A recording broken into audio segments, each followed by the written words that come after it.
Bonjour. On a posé un jour cette question à Luther, Martin Luther, le grand réformateur protestant. Si on vous annonçait la fin du monde pour demain, que feriez-vous? Et nous, mes amis, que ferions-nous si l'on nous annonçait notre mort dans les 24 ou 48 heures? Que ferions-nous? Les réponses varieraient assurément. Certains seraient sans doute à ce point atterrés qu'ils attendraient paralysés le moment fatidique. D'autres peut-être se rendraient encore une dernière fois dans un endroit riche de souvenirs, visiteraient des personnes aimées. Certains termineraient rapidement telle ou telle occupation à laquelle ils voudraient apporter, en somme, la dernière touche. Bref, nous nous dépêcherions de réaliser encore quelque chose qui nous tient à cœur. Martin Luther, lui, a répondu « Je planterai un pommier ». Son dernier geste de chrétien face à la mort, Luther voulait que ce soit un geste d'espérance. Eh bien, en méditant aujourd'hui sur la vie et sur la mort, j'aimerais souligner que le psaume 16 est semblablement une sorte d'affirmation de foi personnelle. Je vous invite donc à relire et à méditer ce psaume qui n'est non pas une plainte ni un cri, mais un hymne où s'exprime en même temps la sérénité et la reconnaissance d'être un humain fait de chair et de sang comme chacun de nous, mais parce qu'il est un croyant, il s'exprime ici en proclamant son espérance. Voici donc l'essentiel de ce psaume 16.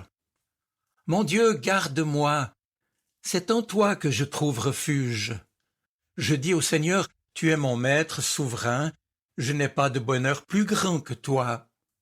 Seigneur, tu es la chance de ma vie, tu es l'héritage qui me revient, tu tiens mon avenir entre tes mains.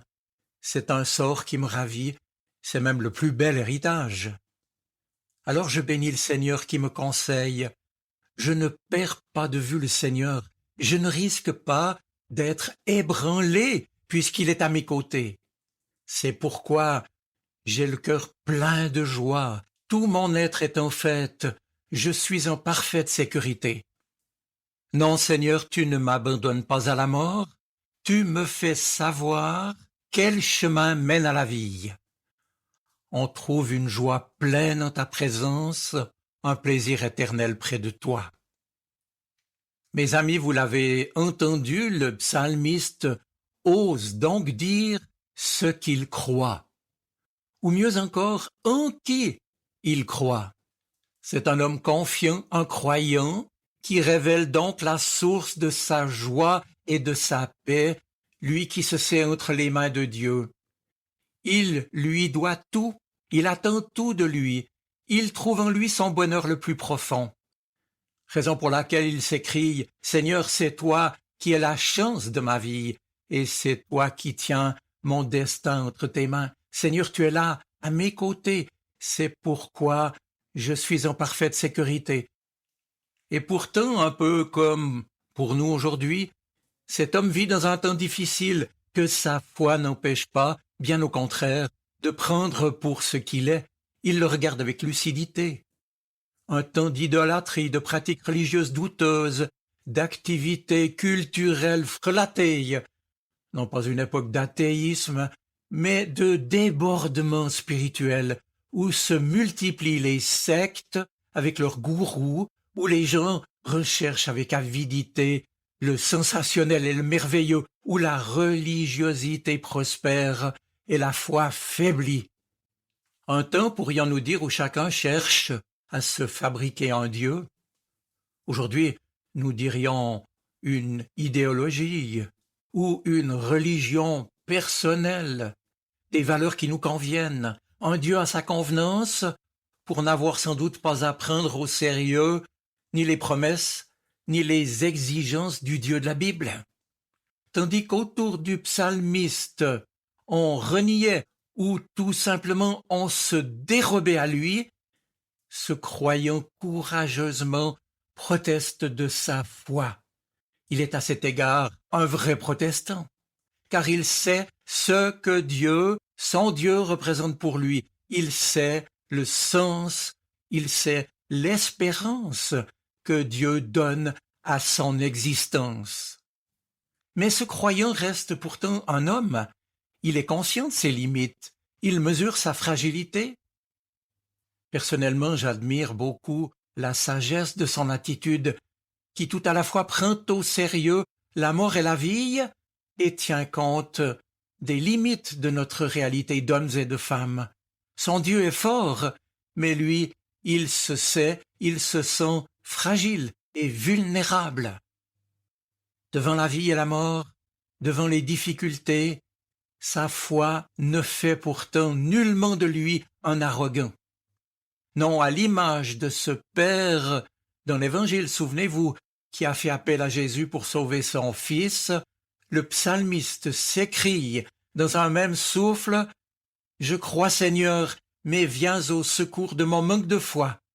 Il sait en qui il croit et précisément son premier geste est de faire appel à Dieu. Seigneur, c'est à toi que j'ai recours. Tu es mon refuge, mon assurance vient de toi. Voilà la vraie manière d'exprimer sa foi et son espérance. D'un même mouvement, implorer la présence de Dieu et lui dire sa reconnaissance. Car la foi authentique est réaliste. Elle connaît à la fois l'homme et le monde, la faiblesse du premier et les forces mauvaises qui sont à l'œuvre dans le second.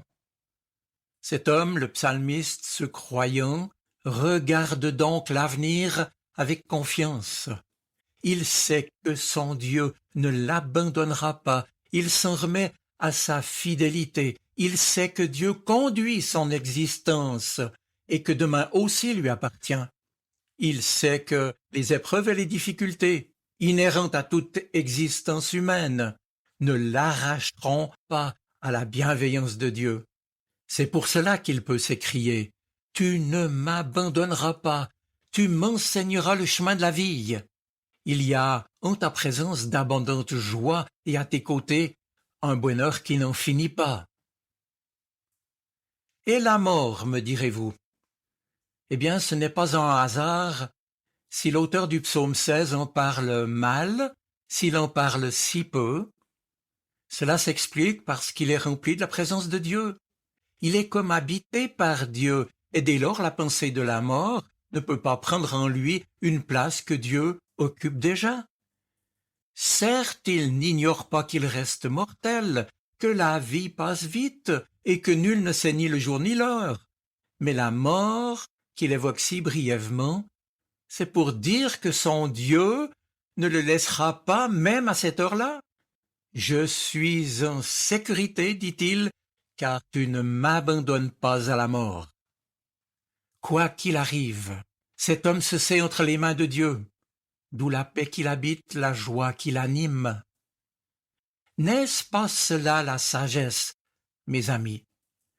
Et chacun de nous, face à la vie, face à la mort, ne sommes-nous pas appelés à placer notre existence tout entière entre les mains de Dieu qui prend soin de nous, du commencement jusqu'à la fin, et à devenir ainsi des apprentis sages?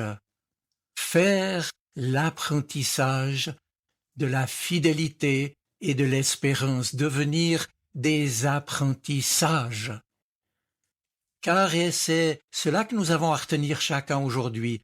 Réfléchir sur notre mort, c'est réfléchir sur notre vie. Et réfléchir sur la mort consiste à apprendre à vivre avec le Seigneur. Pour nous, ce n'est donc finalement pas la mort qui est décisive, mais la manière dont nous vivons notre vie. Ce ne sera pas notre dernier soupir qui comptera, mais ce qui nous anime jour après jour. Il s'agit d'être habité par Dieu et par lui, sans doute aussi d'être conduit vers les autres. Alors, que ferions-nous si l'on nous annonçait notre mort dans les 24 ou 48 heures? Luther, lui, répondait « Je planterai un pommier ». Son geste de chrétien face à la vie et à la mort, son geste est un geste d'espérance. Seigneur, tu es la chance de ma vie. C'est toi qui tiens mon destin entre tes mains. Tu es là à mes côtés. C'est pourquoi je suis en parfaite sécurité. Je vous souhaite une bonne semaine. Soyez bénis. Amen. Sa parole résonne dans mon cœur. Elle est vivante, elle parle. Elle m'aide à choisir, m'illumine. Elle est vivante, elle est poignante, elle touche mon cœur.